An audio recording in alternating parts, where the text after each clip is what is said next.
The Bible spans about 1,500 years and was written by over 40 authors. It includes diverse genres, from history to poetry to prophecy.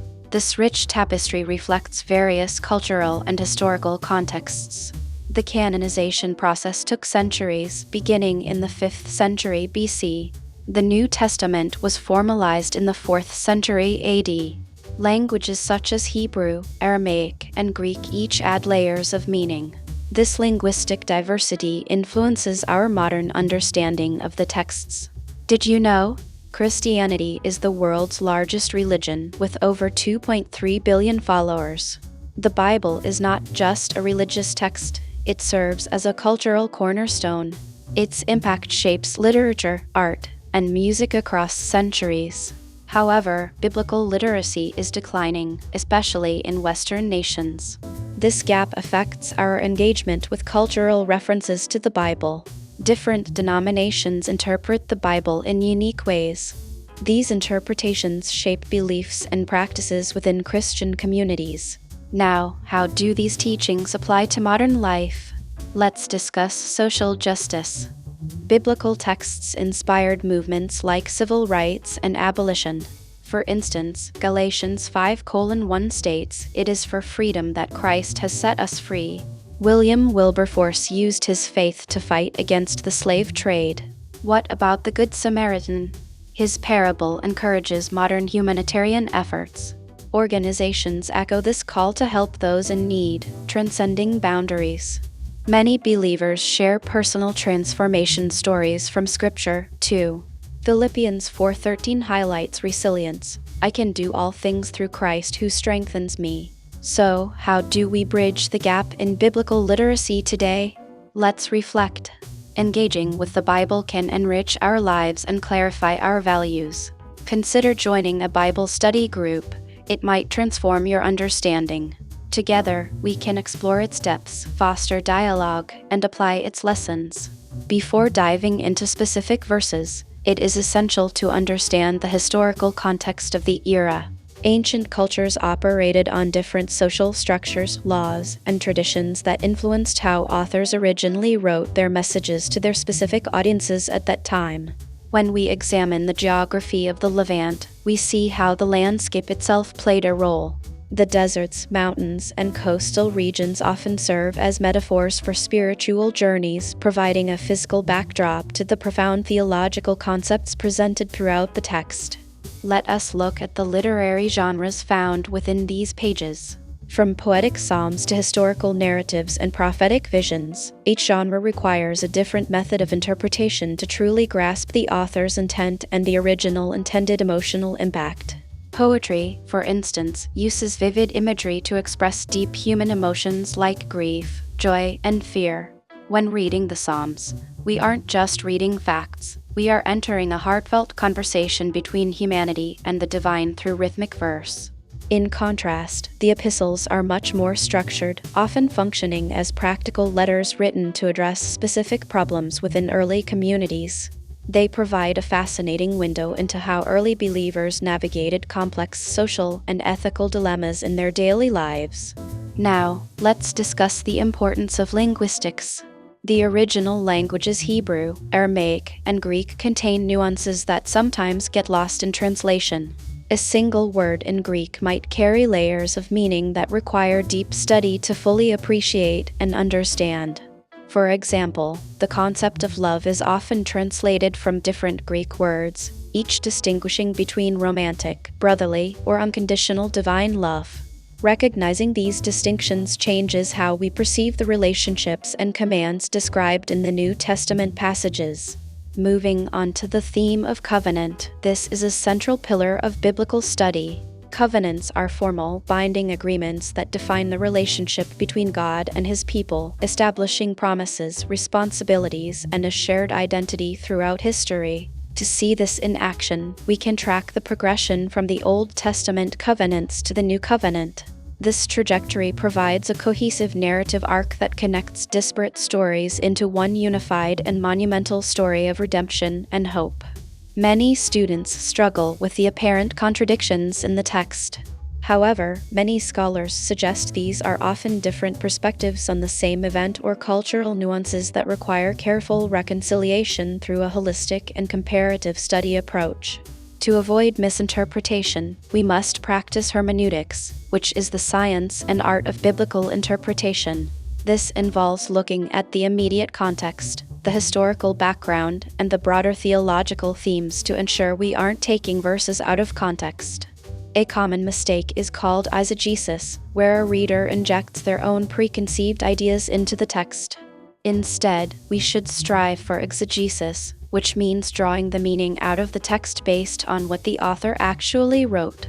Let's talk about the role of prophecy. Prophecy isn't just about predicting the future. It is often about delivering a divine message to a current audience, calling them to repentance or offering encouragement during times of extreme national crisis. When we study the prophets, we see how they acted as the moral conscience of their societies. Their words often challenged the status quo, demanding justice for the poor and faithfulness to the spiritual laws established long before. The parables of Jesus offer another layer of complexity. These short, metaphorical stories were designed to provoke thought and challenge the listener's worldview. They often hide profound truths behind simple, everyday scenarios involving farming, cooking, or traveling. By using everyday imagery, Jesus made complex spiritual truths accessible to the common person. Studying these parables requires us to ask why certain details were included and what the subversive elements of the story were for the original listeners.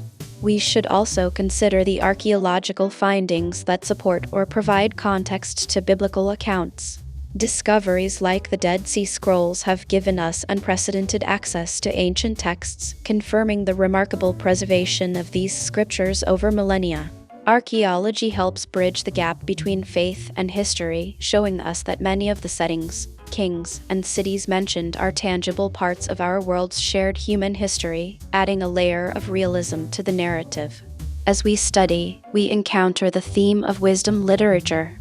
Books like Proverbs and Ecclesiastes offer practical advice for living well, navigating the complexities of human relationships, work, and the inherent mysteries of life and death. Wisdom in the biblical sense isn't just about intelligence, it is about the skill of living rightly.